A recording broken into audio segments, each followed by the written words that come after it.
주님께서 여러분과 함께 또한 사제의 영과 함께 루카가 전한 거룩한 복음입니다. 주님 영광 받으소서. 하늘에 올라가실 때가 찾아 예수님께서는 예루살렘으로 가시려고 마음을 굳히셨다. 그래서 당신에 앞서 심부름꾼들을 보내셨다. 그들은 예수님을 모실 준비를 하려고 길을 떠나 사마리아인들의 한 마을로 들어갔다. 그러나 사마리아인들은 예수님을 맞아들이지 않았다. 그분께서 예루살렘으로 가시는 길이었기 때문이다. 야고보와 요한 제자가 그것을 보고 주님, 저희가 하늘에서 불을 불러내려 저들을 불살라 버리기를 원하십니까? 하고 물었다. 예수님께서는 돌아서서 그들을 꾸짖으셨다. 그리하여 그들은 다른 마을로 갔다. 주님의 말씀입니다. 그리스도님 찬미합니다.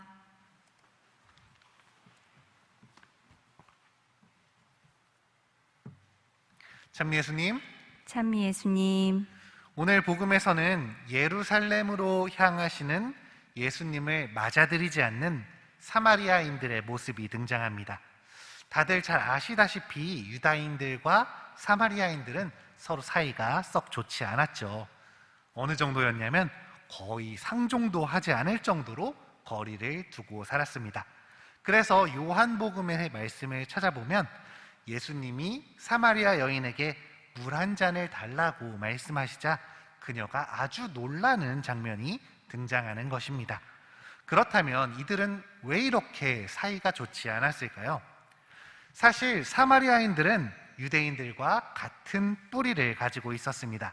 그들은 하느님의 도우심으로 이집트를 탈출하고 오랜 시간 광야에서 함께 시간을 보냈으며 나아가 가나안 땅을 나누어 가진 12지파의 사람들이었습니다.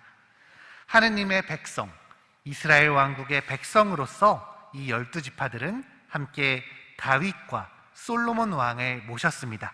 그러나 솔로몬의 죽음 이후 통일된 왕국은 분열되기 시작합니다. 결국 이스라엘 왕국은 남과 북으로, 정확하게는 유다와 벤야민 지파의 남유다, 그리고 나머지 10개 지파가 속해 있는 북이스라엘 왕국으로 나뉘게 됩니다. 북이스라엘은 남쪽의 예루살렘에 대항해서 자신들의 수도 사마리아를 정하고 그곳을 성지로 선포합니다. 그리고 같은 민족끼리 서로 대립하기 시작했죠. 이렇게 오랜 시간 서로를 적으로 여기다가 이민족들이 쳐들어오게 됩니다.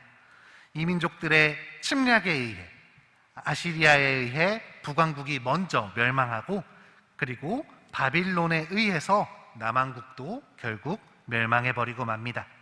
이들 중 많은 사람은 강제로 이주되어서 유배 생활을 시작하게 되었는데요. 천민들은 그 지역에 남겨졌다고 합니다. 이렇게 남겨진 이들은 이민족의 동화 정책으로 인해서 다른 민족 사람들과 혼인을 해야 했습니다. 이렇게 이스라엘 중부 사마리아 지역에서 다른 민족 사람들의 피가 섞이게 된 사람들, 이 다른 민족들 때문에 하느님이 아닌 다른 이방신들의 영향을 받은 이들이 바로 사마리아인들이었습니다. 순수성을 아주 중요하게 여기고 혈통을 너무나 소중하게 생각했던 유다인들이 이들을 곱게 볼 리 없었죠. 그들은 사마리아인들을 배신자라며 더럽혀진 사람이라며 그들을 차별하기 시작합니다. 서로가 무시하고 차별하다 보니 감정의 골이 깊어졌습니다. 결국 사마리아인들은 유다인들과 아예 다른 노선을 걷기로 마음을 먹습니다. 그들과 다른 대우를 받기 위해, 세상에서 더 나은 대접을 받기 위해 이들은 더 적극적으로 이방의 문화를 수용하고 심지어 자신들의 성소까지 제우스에게 봉헌합니다. 이런 모습을 바라봤던 유다인들은 그들에게 더욱더 실망을 하게 되고 완전히 갈라서게 된 것이죠. 그들을 멸시하게 된 것입니다. 예수님 시대에도 여전히 이렇게 차별을 받는 자세, 서로에 대한 차별과 감정들이 남아 있었습니다. 그렇기에 유대인들의 성지 예루살렘으로 향한다는 예수님을 사마리아인들은 저 사람도 어차피 똑같은 놈이구만 이렇게 생각했었던 것입니다. 그들도 수많은 기적을 일으키시고 사람들을 이끌고 계시는 예수님의 이야기를 잘 알고 있었습니다.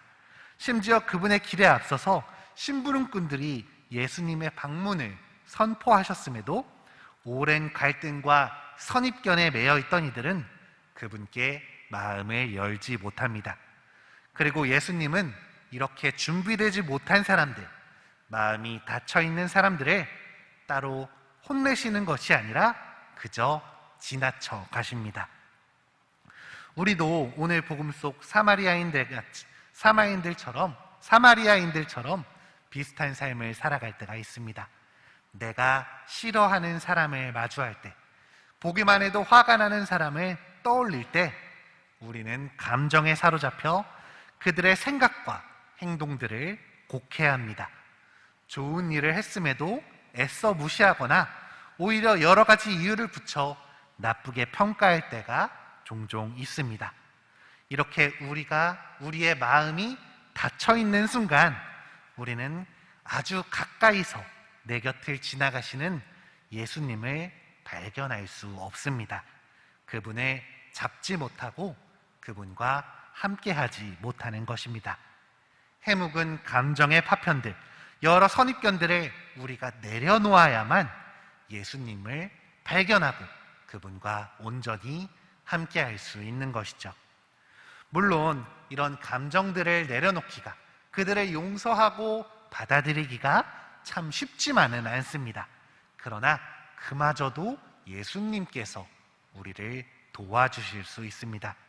우리가 주님과 함께하기를 가장 먼저 소망하면서 예수님께 우리 마음의 불편함을, 우리에게 박혀있는 그 선입견들을 치워달라고 간절히 청한다면 그분께서 우리에게 용기와 지혜를 더해 주실 것입니다. 여기 있는 우리 모두가 마음을 열고 주님과 함께할 수 있도록, 감정들을 내려놓고 또 우리 안에 선입견들을 내려놓을 수 있는 하루가 되도록 오늘 이 미사를 통해 함께 기도하셨으면 좋겠습니다.